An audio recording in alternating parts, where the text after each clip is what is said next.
Welcome to Asia Society Northern California's 2021 Future of Education Summit, Teaching for Global Understanding. This is the second year we have hosted this event. Our mission at Asia Society is to bridge and navigate understanding between Asia and the US. And we do that through policy, business, technology, arts and culture, and of course, education. We want to support our educators and bring resources into our K-12 classrooms across the country. I'm Margaret Conley, the Executive Director of our Northern California Center, and our team has put together 2 packed days of programming for you. A link to our program with our full agenda and speaker bios is on our website, and it's also in the chat box at the bottom of your screen. We have 41 speakers joining us live over 12 hours of programming over 2 days. Over 300 people have registered to be with us virtually. If you have any questions throughout the day, and we do want to hear from you, please type them in the Q&A box at the bottom of your screen. We'll be monitoring that all day, and our program goes until 4 p.m. Pacific. We are on the record and we are recording. So let's get going. Our first session this morning, the history of anti-Asian violence and its connection to the present. That's with Professor Gordon Chang from Stanford. This is a very important topic, and we've been doing a lot of work at Asia Society focused on the remarkable contributions Asians have made to this country. We've done this through a new series called Asian Americans Building America. We've learned a lot through that work, and there's much, much more to be done. We look forward to hearing Professor Chang put all of this into perspective for us. And moderating this session is Anna Mok, president of Ascend, which is a very large network focused on empowering Asian leaders. So with that, Anna, welcome, thank you, and it's all yours. Thank you, Margaret and team, and thank you for inviting us into this very important conversation. As we were saying in the green room, I know this topic is one, there's still so much space for us to learn more, and I'm looking forward to today and spending the morning and also the day with the team. It's my honor to introduce Gordon Chang, who is our keynote speaker this morning. Gordon and I are fellow C100 members, so it's rare that we have a chance to actually be on a public program together that's not C100 oriented. So thank you again, Asia Society, for inviting us into your home today. Gordon Chang is the professor of history at Stanford University and the Olive H. Palmer Professor of Humanities. He's currently serving at the university as a senior associate provost for undergraduate education and is the Stanford Alumni Association Fellow in Undergraduate Education. And he's been on faculty since 1991. He's done much in terms of this space, so I'm going to just reference a few of his published works, which include Ghosts of Gold Mountain, the epic history of the Chinese who built the transcontinental, and as co-editor, The Chinese and the Iron Road, Building the Transcontinental. His books really draw from many years of work that were conducted as part of the Chinese Railroad Workers in North America project at Stanford, which he co-directed. And he has a list of other books, which I know we'll learn more about. Maybe of most importance is really, he teaches courses in American history and trans-Pacific history, US-China relations, and Asian American history. While I did not attend Stanford and I attended that school on the other side of the bay, one of the most lasting impacts for me as a student when I was at university was really my educators who taught me about Asian American history and the role, and I still draw from that every day and those experiences. So Gordon, to you as an educator, but also as a historian, I'm looking forward to continuing that journey that I started in college and learning about our history. And I'll turn it over to you, Gordon, to really start and share your comments, and I'll come back to the group to get questions from the audience. Well, thank you very much, Anna, for that nice introduction, and thank you to the Asia Society for this opportunity to speak to educators. I've been an educator my whole life, and I have great respect for my fellow practitioners. You're really in the trenches, particularly those of you, I think many of you are in the K through 12, and that's a particularly challenging time of education for our young people, but so critical. And I'm happy, that's not the right word, I feel inspired to be able to speak today about this very serious topic, which does have global implications and connections, which I'll address as we go along. Now, I like to speak quickly and get through a good number of slides here so that we have time at the end for conversation, which I appreciate. So I'm going to go right to my screen here and share my slides. And I hope this works. All right, are we good? Okay. All right, so I'm speaking about, excuse me. I have in mind our present moment in which we see this terrible upsurge of racial hate against Asian Americans, not just Chinese Americans, but Asian Americans more generally, and the connection of this violence to history. Now, this terrible wave of violence these past year and a half or so, it shocked many people, including many Asian Americans, and I would have to say, especially young Asian Americans, who seemed shocked and surprised at the outbreak of violence, public violence against Asian Americans. Now, but others as well, and others have expressed surprise because they had sort of assumed the stereotype that has been presented to many of us over many years, that Asian Americans had become a model minority, were well accepted, respected, honored, and even offered a privileged place within the American family. So I think that this was a surprise that came about, that these wave of violence seemed to uncover a whole layer of animosity and hatred against Asian Americans that many did not appreciate or realize. And now for others of us, Anna mentioned going to school and having some education in Asian American studies about this. I've been doing this kind of work for many years. And for myself and I think others, we're actually not surprised. I mean, we're all shocked. It was just terrible. But the fact that this violence exists in American society was not something new. In fact, we knew our history, and as a historian, that's what I like to emphasize, is the relevance of history is how else can we understand our present unless we know what has come before and what we've inherited.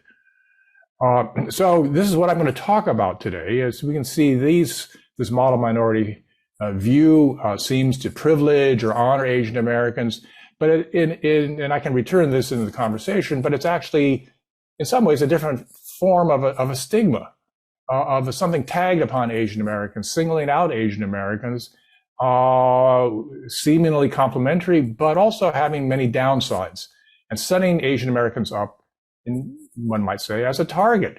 And I think that is what connects this sort of model minority focus to the terrible incidents that we've seen recently, back a couple of months ago, most tragically in Atlanta, when 8 were killed in this mass shooting, 6 of them Asian American women spanning different ethnicities. I have to share something with you, which was very, very creepy. Right after this happened, and I was searching the internet for news about it, as you know, many search engines have algorithms that identify our interests. And I think one of them on my engine identified me as an Asian male, and I was interested in these shootings that had something to do with Asian females. And so I got this pop-up advertisement, and I'll just read to you. It was a graphic of a male looking at, from behind, looking at a television screen, at a monitor. And by the body type of the figure, it was not a photograph, but a sketch, was not, I would say, usually typically Asian American. But the wording, this is what the wording said. Date Asian American women. Find Asian American dates today. Find Asian American dates today. Hate being alone. Join the fun now. AsianAmericanDating.net. And I was just so sickened by this because it was such a graphic representation of the place that Asian American women have been occupy in many parts of American society, exoticized, and somehow is plucked out as being particularly desirable, or people have a fetish. So that was evidence right away of one of the possible sources of this terrible crime down in Atlanta. And that shows that these crimes are not just crimes by individuals, but we have to understand the social consequence, context of these events, these terrible events, such as this Thai man, 80-year-old Thai man who was robbed, pushed to the ground, and died because of his head injuries.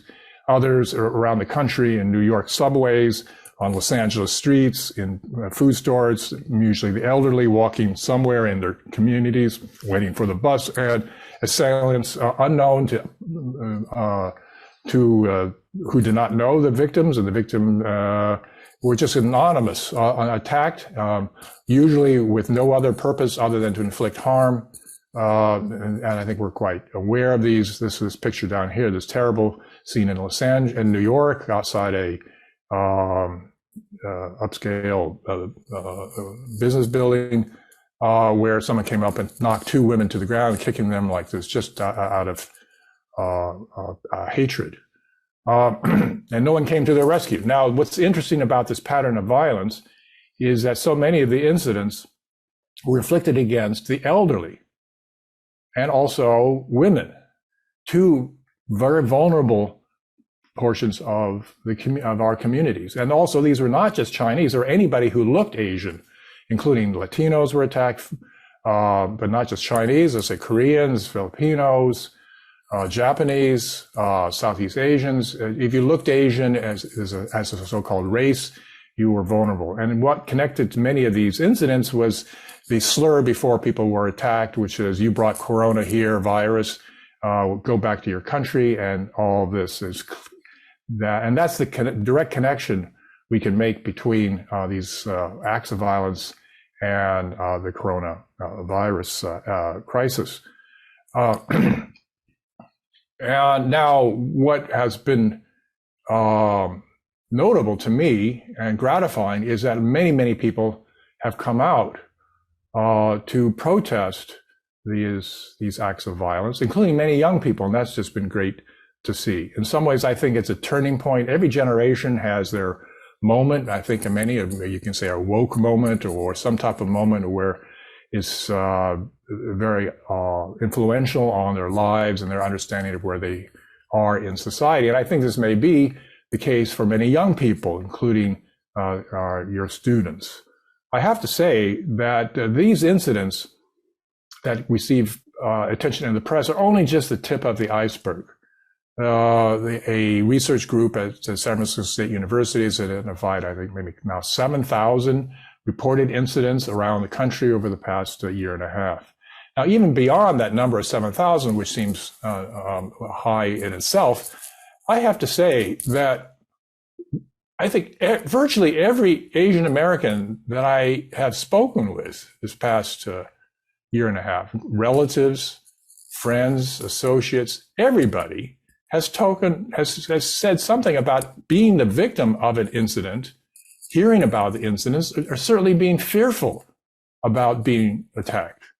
I've spoken to colleagues at Williams College, at Yale, at UCLA, big towns, small towns, college towns, people in the prime of life, young people, older people, people worried about their grandparents, students at Stanford worried about their grandparents back in Denver.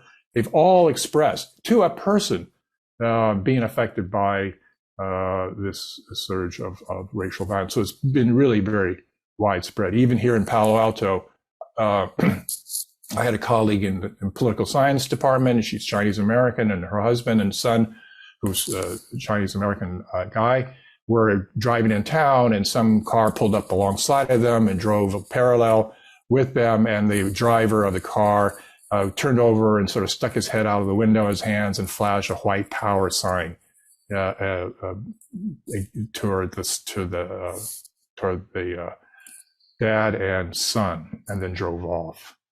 Even myself, right after the COVID lockdown began, my wife and I were walking around campus, and I had a Stanford cap on and my Nike shorts or something like this, getting some exercise. And some elderly couple walked by, presumably having some Stanford connection, and they stopped right next to us and looked at me and said, "Did you just come from China?" And I said, "What? What do you mean?" Said, "Did you just come from China?" And I had no clue what she was suggesting. And then I understood, and including by the look on her face. So these were small incidents, but all telling of this climate of fear and suspicion and hatred against Asian Americans. Now, as I said, this is not really new. In fact, it is long-standing. And what I want to do is show you some of the historical precedents for what we now see. Now, some of you may have seen this, and I've deliberately chosen some illustrations from around the Bay Area that some of you may have seen. This is right at the Rincon Annex Post Office in San Francisco, the Central Post Office, now the site of, I don't know if it's still there or not. There was a great dim sum restaurant there, Yangsing restaurant, I believe it was. But this in the actual working part of the post office was this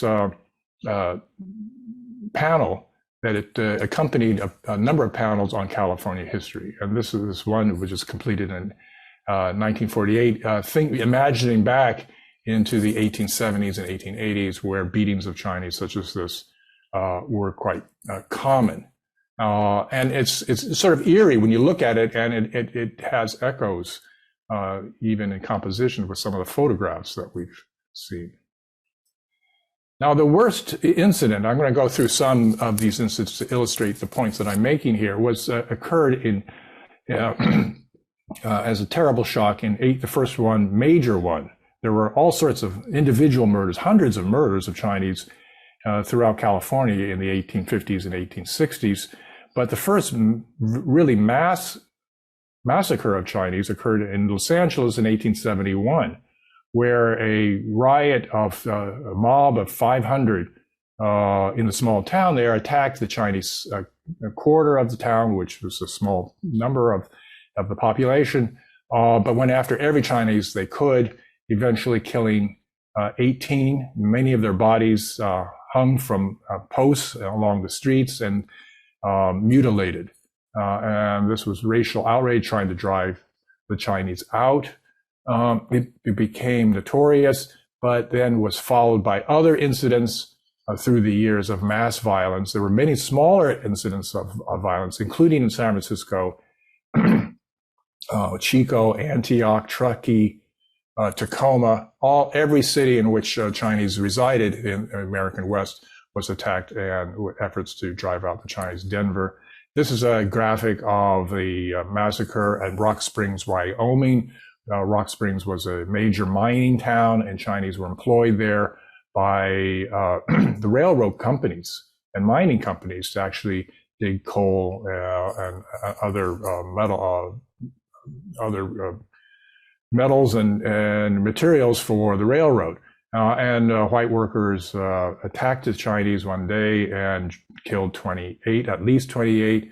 It became an international incident, and the Chinese government sent a commission to investigate the killing of what were considered to be their citizens at the time. The Chinese could not become American citizens by law, and so they were officially, by international standard requirements, the citizens of China, and therefore under their responsibility. And the Chinese government sent a high-level commission to investigate and demand some type of reparations, but not in all these crimes. No perpetrators were ever convicted of murder.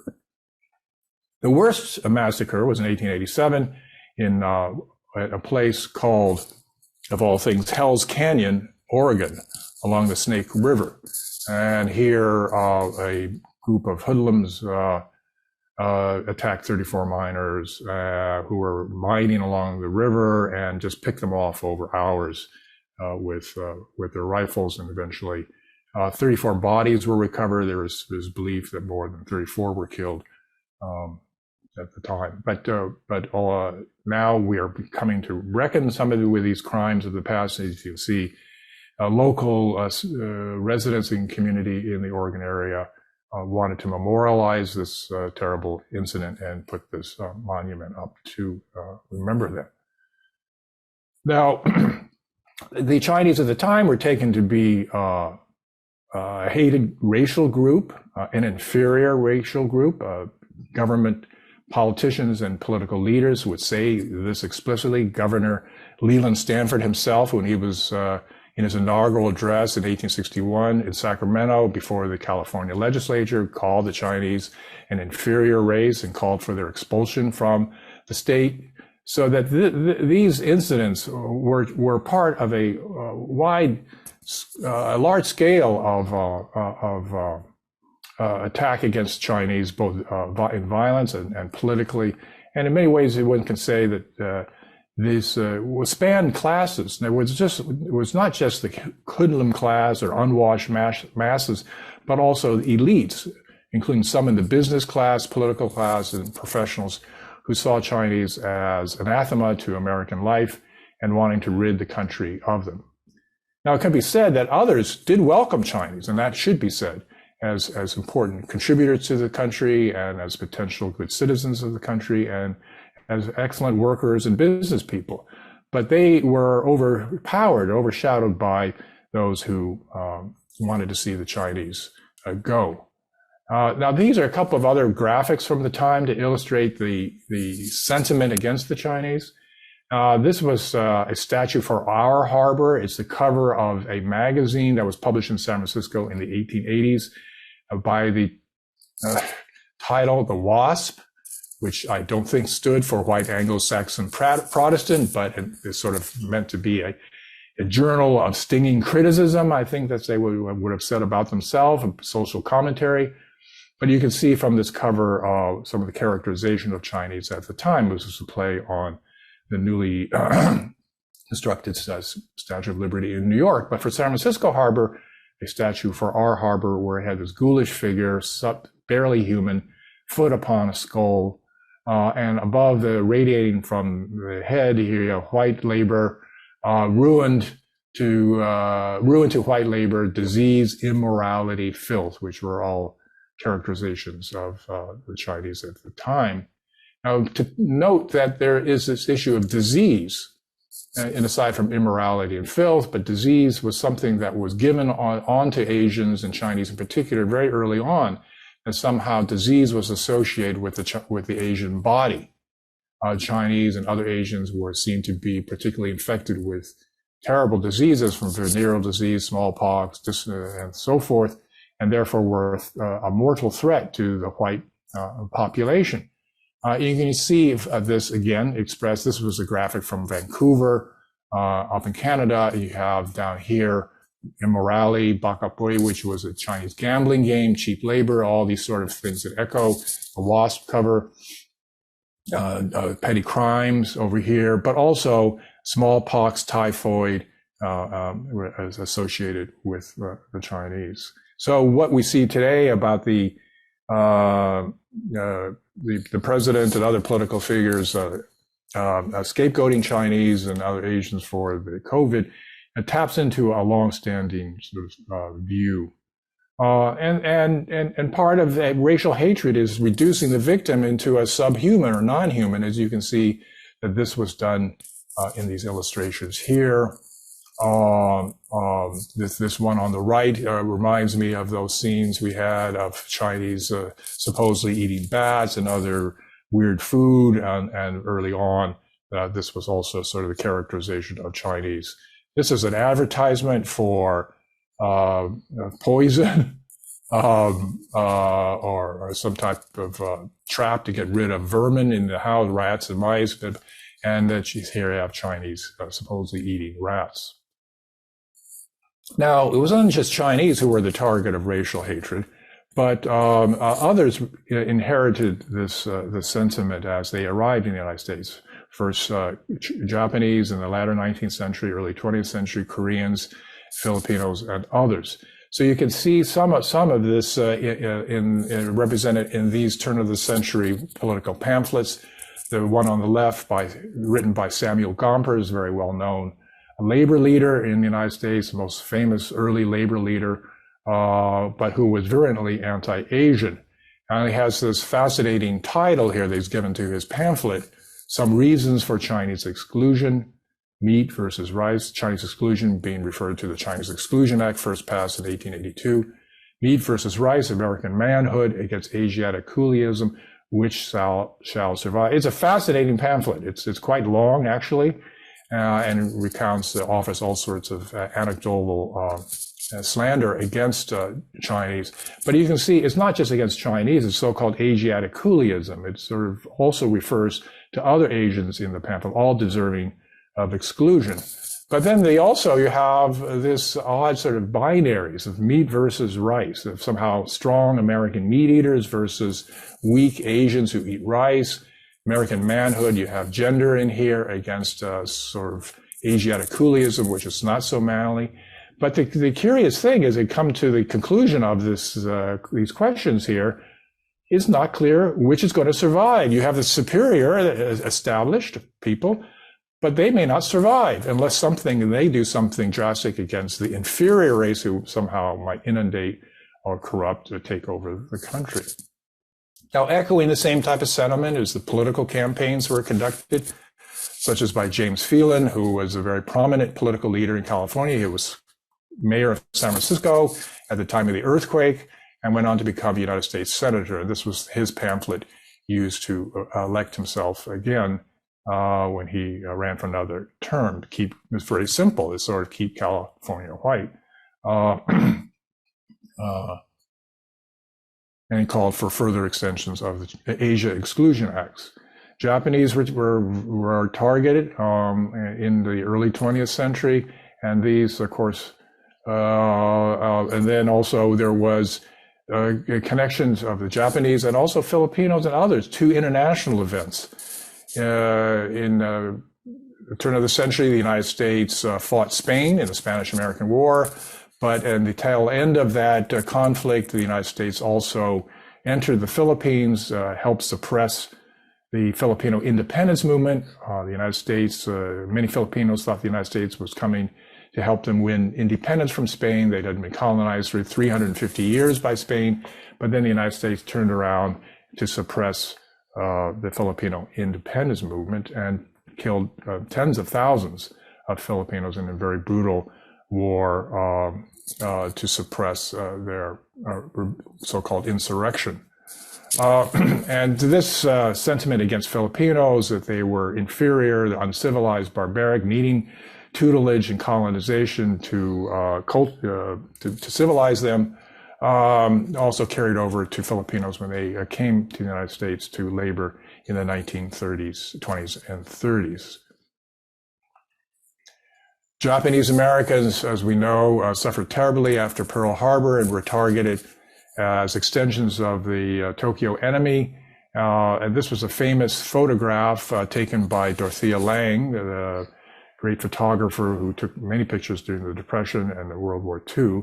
And she saw this sign outside of an Oakland store, presumably run by a Japanese family, Guanto, and who had placed this large sign outside their store after Pearl Harbor to declare who they were, and also knowing that they were very vulnerable to attack, which they certainly were. But it's become iconic, and as some of you may know, that this slogan, "I am an American," has become now picked up by many artists, and we can see this in some different artwork, including there was an installation at the Stanford Art Museum of a big banner that plays on this phrase, "I am an American." And it speaks to us today so much of trying to really address this issue of what I am an American and who is an American and how we accept each other as Americans, whatever our background is. Japanese Americans had to go off 120,000 into incarceration camps. As you can see, this is one that's being prepared for inhabitation. And they languished through the war years. Now, that shows the relationship between international events and domestic experiences, which I'll return to in a moment too. But this was one of the turning points in Asian American understanding about violence directed against them.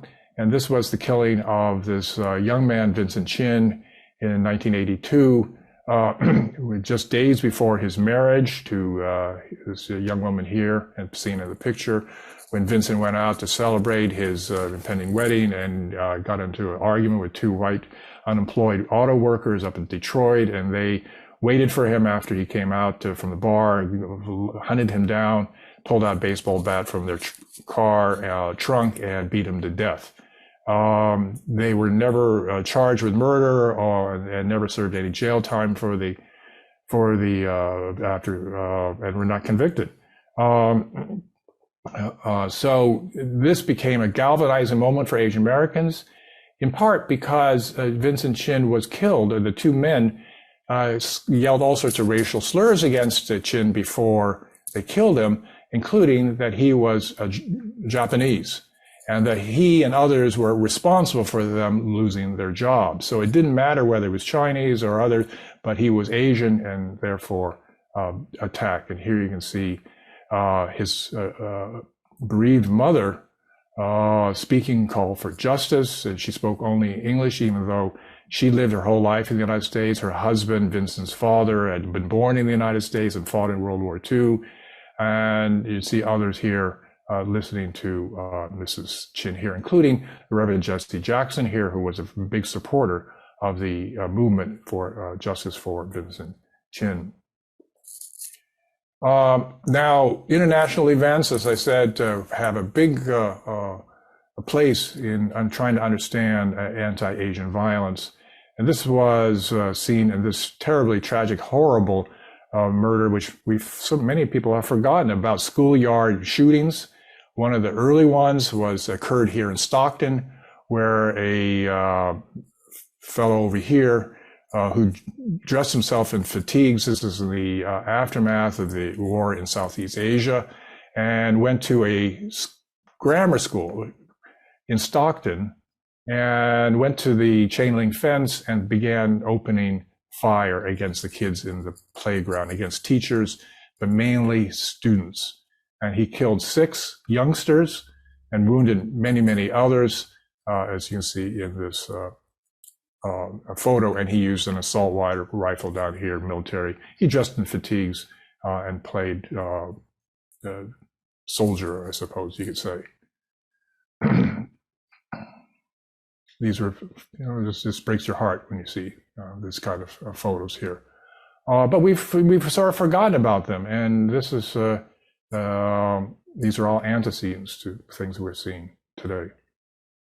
In 1992, Los Angeles erupted in riotous behavior, in riots, because in the verdict of innocent verdict given to the officers involved in the beating of Rodney King. And many took out their anger against Koreatown and Korean Americans, and assaulted Koreatown, which was in south central Los Angeles. As you can see, set fire, looted Korean-owned stores, and also somehow thinking that Koreans were somehow part of the structure that had victimized African Americans and Latino Americans, and inflicted something like $400 million of damage on Korean-owned businesses, and several died in the violence. Of Korean Americans died, 50 or 60 others died in the rioting of those days. It was a really extraordinary event. I was in Los Angeles at the time and watched on television as it unfolded. The helicopters were right overhead taking images of the city exploding. And then just recently, we are also connected to the same type of violence, were the murders of Sikh Americans, and Sikhs being from South Asia, but many Americans believing they're Muslims because of the hair ornament that they wear, and went into temples where they were worshipped and massacred many innocent. And we still see this right now. I think right after the Atlanta shooting, there was another shooting of Sikhs, in which several were killed in mass shootings. So I'm going to stop here. This is again, connect to this long history, terrible history of violence directed against Asian Americans is not new. It's terrible, and we have a lot to do to think about its causes and how we stop such things from occurring in the future. And as educators, I think we have a particular role to try to educate others and young people about this. I would just end here by showing a couple of covers of my books, which Anna mentioned a couple of them. And Ghosts of Gold Mountain, I've also been speaking about that, and people find it important to use to think about how Chinese have been an integral part of American history. And this is one way to counteract the stigma of being a perpetual foreigner. So I'm stopping here, so we have a good amount of time for discussion. So thank you for your attention and interest. Great. Thank you, Gordon, for really that deep dive into our history. There's so much to unpack from all of that. So let me take on a few questions.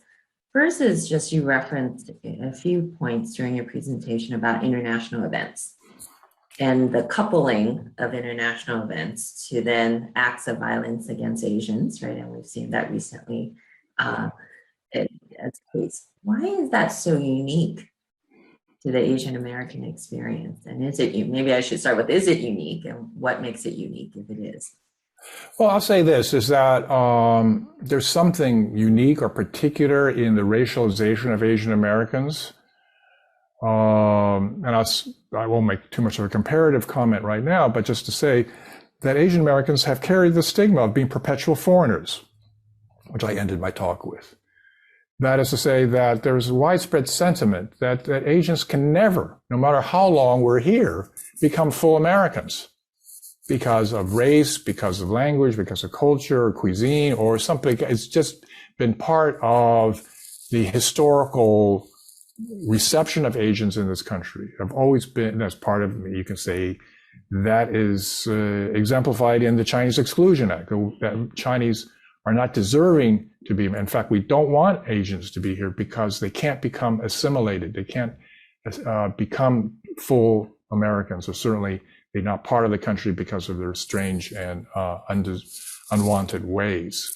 So this sense that Asians are never fully American is very deep, I think. And that's also expressed in the comments of those who assaulted Asians have made, go back to your country, we don't want you here, this kind of thing. Now, that is said much less to maybe other minority groups.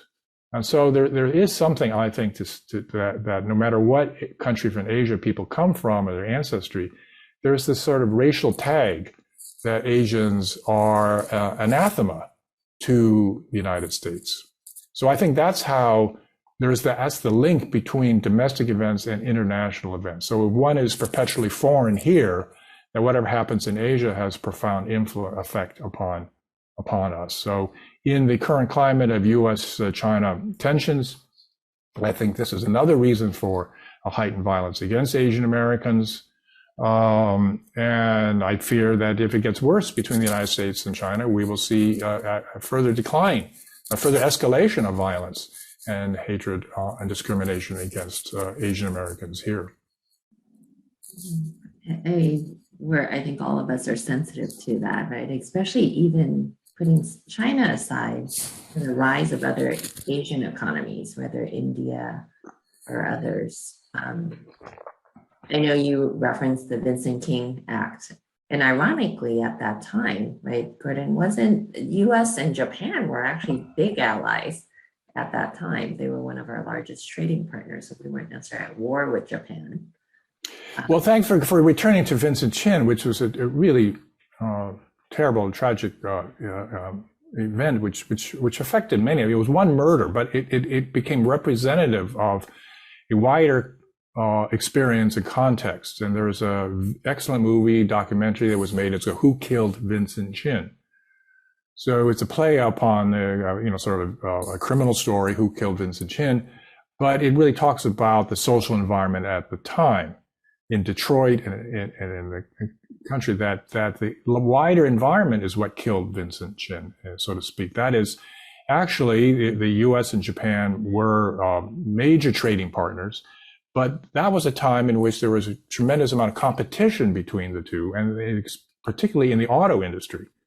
Now, this was the early 1980s, and in the late 70s, early 80s is when we saw this transformation of the global auto manufacturing. And Japan, all of a sudden, to Americans, soared to the top of auto production.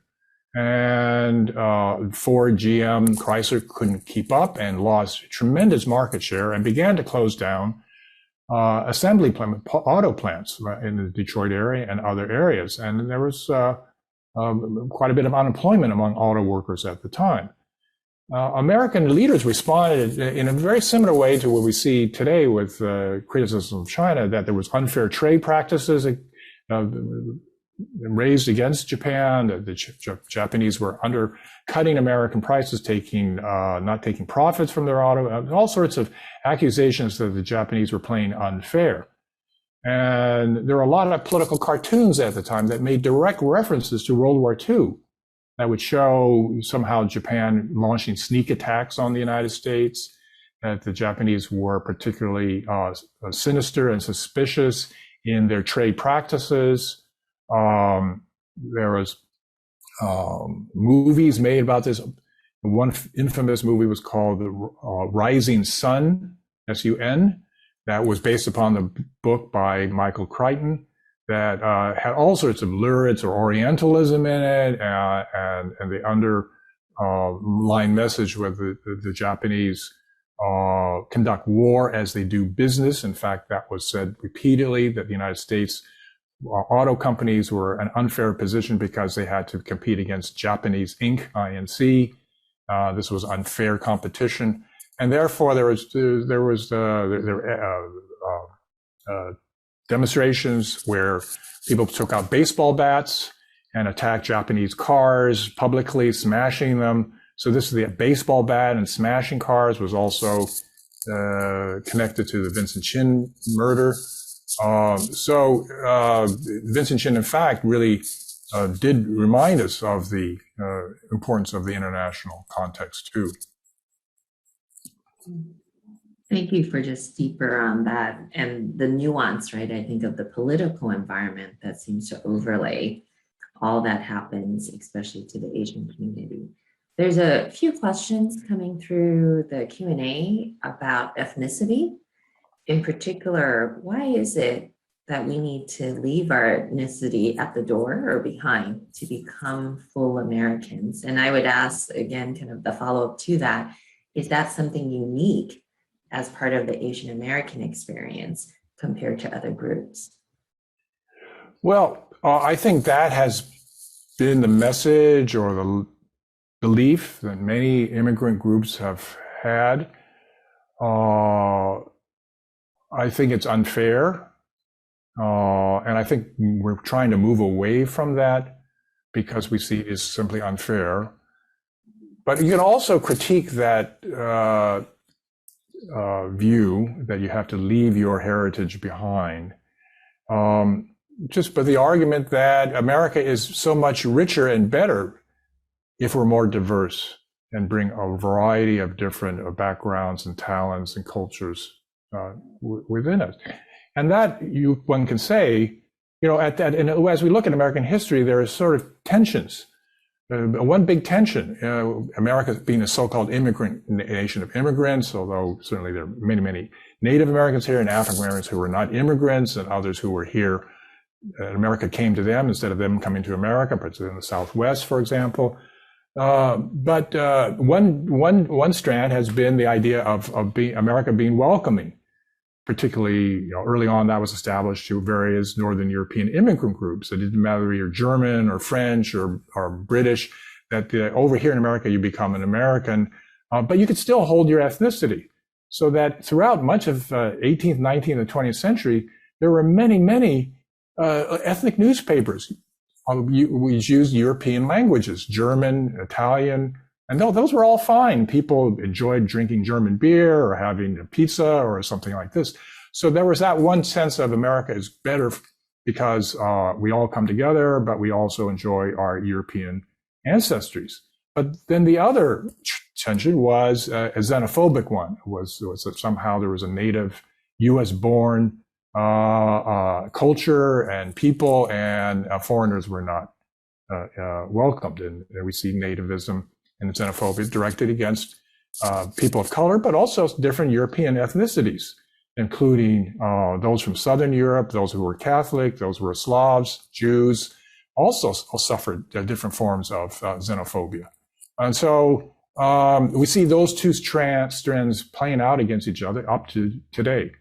But I think that there is a strong sentiment now that we recognize the value of diversity, that we enjoy diversity, and that we are all benefit from diversity, from what we eat. Now we have a tremendous revolution going on in American eating, cuisine, because we're much more receptive to Asian and South American and Caribbean and African cuisines, and they're all amalgamating into what we can eat. But that extends over, including to language, to our everyday cultures, to our high culture, artistic culture we see in museums.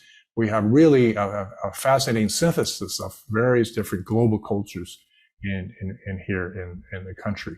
So I'd say we don't need to leave our ethnicity at the door, but it is a fight at times. You know, speaking about the fight, one of the questions is really what's the role of the educator in changing this really ingrained understanding that it's white immigrants, and especially certain white immigrants that you mentioned that are American, but other forms of immigrants never become American. What do you see as the role of the educators, and especially at different stages, right, of the development of us through the educational process? Well, I think education is tremendously important, and I think undervalued in the United States, particularly compared to, say, other countries where teachers might get some applause from some of the audience. Teachers in other countries in Scandinavia and Europe and Asia often get much better salaries than and benefits than what American teachers get. And those other countries invest in education. They know investing in the early stages of life have enormous benefits and value, and the right thing to do for the new generation, the rising generation. And these outcomes are pretty clear of all sorts of metrics. But in the United States, I think teachers are really, as I said, underappreciated, undervalued, underpaid, and overworked. I worked at a community college for 10 years, so I didn't work through K through 12, but the community college was also, I would put in the same college. It's a tremendous asset, and people make use of it in wonderful ways. But I think we can do so much more. Now, my kids are out of high school now, but so I was able to see what high school is like here in Palo Alto, and I think at least down here, the education has come a long way. I know what they took in U.S. history courses and other courses, and I think there was a real concerted effort to diversify the curriculum. Many more languages are offered in schools. We have immersion schools, Spanish, Chinese language. We have much more attention to the civil rights movement and slavery and African American freedom movement in the school. So my girls are very familiar with the names Harriet Tubman, Frederick Douglass, and Martin Luther King, and so forth. So that shows that educators have made serious efforts to really try to grapple with our multicultural, multiracial past. But we have a ways to go because they don't know about Chicano history, Latinx history, anywhere comparable. And certainly they don't know anything other than from me about Asian American history. And so we try to supplement that at the dinner table. So the recent events from Sacramento about passage of the requirements from from California State universities now having ethnic studies requirement. Other schools are now thinking about having ethnic studies requirement, are all to the good. That said, I think educators on their own have a responsibility and have the latitude in many cases, although it's a challenge to develop good lessons plans, I know that, is to really bring in other voices into the narrative of, say, American history. When I took American history in high school, I went to school in the Oakland area. U.S. history was my least favorite topic. And I always reflect on that because there's an irony now that I'm winding up teaching American history. And that's because in high school, American history was so dull. It was deadly. And I think it was stupid because and I remember when a key assignment given to us was to memorize all the names of the presidents and their terms in office. And I remember when I first heard this, I looked at the assignment sheet, I said, this is stupid. I can look this up, in my encyclopedia or whatever it was at the time. And I never passed that test. I mean, I don't think I got past Monroe or one of those guys back then early in the 19th century. But that's what U.S. history has been. It still has that imprint. I know a lot of students at Stanford that I take, and they sort of sheepishly talk about how they disliked history in high school, but they see that history can be different in college. And I said I really appreciate that, because history is much, much more than names and dates, and particularly the great, as you say, the great men or the great dead men, approach to understanding our society. But studying history, as I say very simply, is really studying where we all come from. Today is just a continuation of yesterday. And so history really is essential to understand who we are today.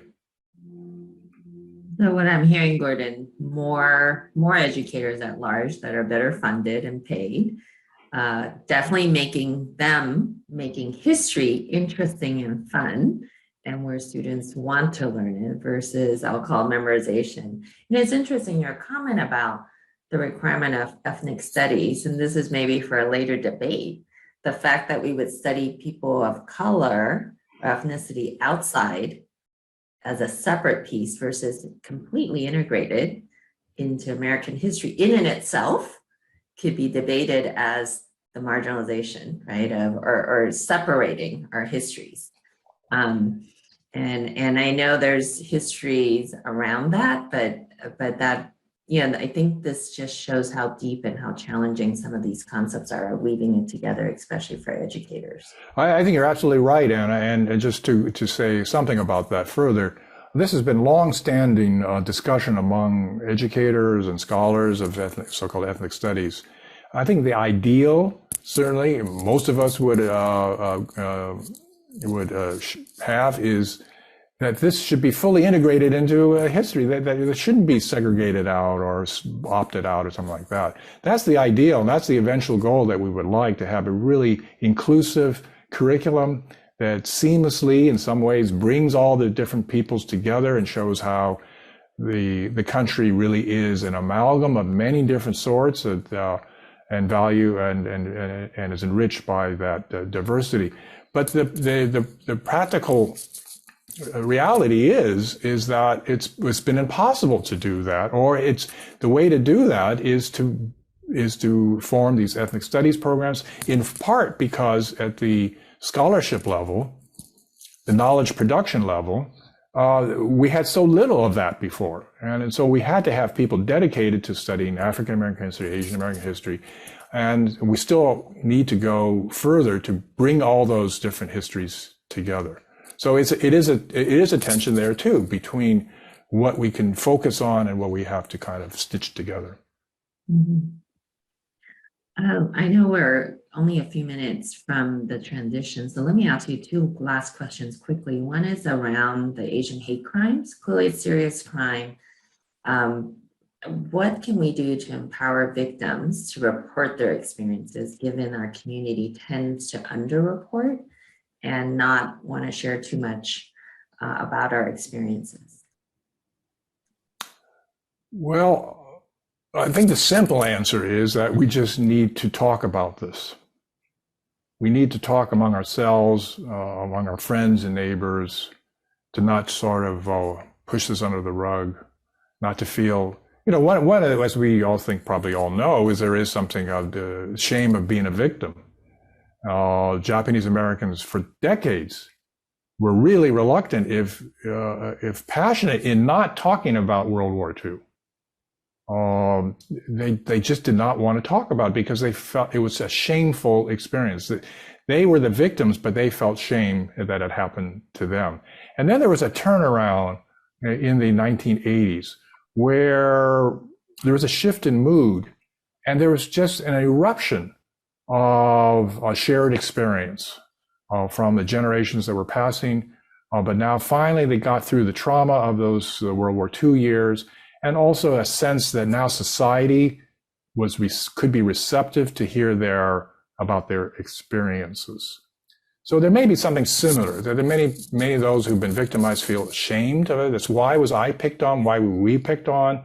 And one feature of Asian American communities is that there's kind of a sense that you want to be quiet, not call attention to oneself, be unassuming, and that's the way to avoid attack. There's a reading I have I use in some of my courses to somebody who was interviewed back in the 1970s of they were Chinese Americans, family ran a little store in the Mission District, but they lived upstairs from a bar, which was very raucous and kind of a dangerous place for them. But they said the family talked deliberately about how they would want to be presented as the inoffensive Asian upstairs, and would give special gifts on different occasions to the bar people downstairs or the neighbors to really make themselves seem just part of a peaceful part of the community and inoffensive.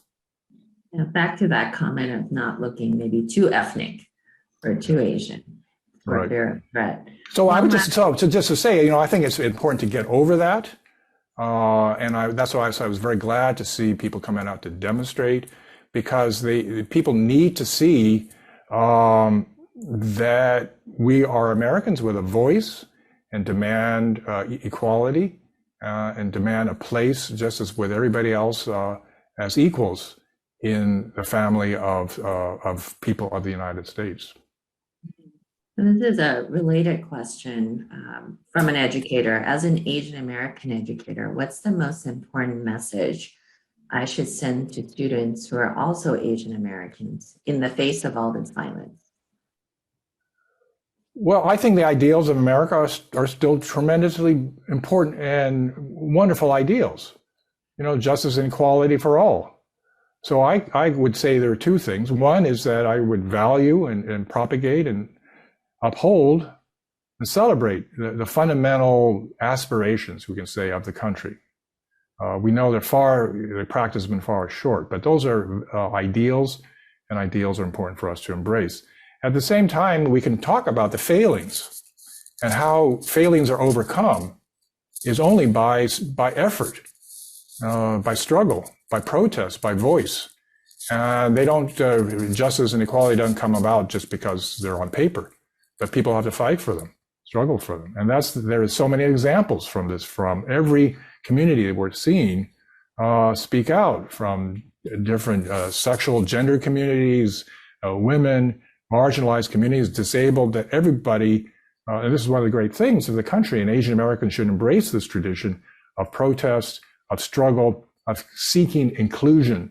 And you can only do that by really becoming visible and not being invisible, including, I think pushing back against the model minority stereotype, which part of it is this view that Asian Americans actually are quiet and inoffensive and don't speak out. So that's also something to push back against.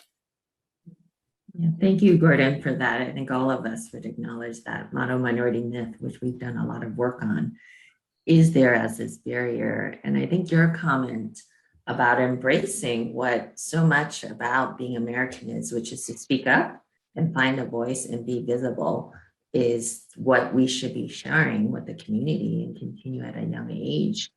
I'm sure Asians are doing that. And as educators, I think I'm hearing you say we should model that, right? And give our students the space to do that and draw them out.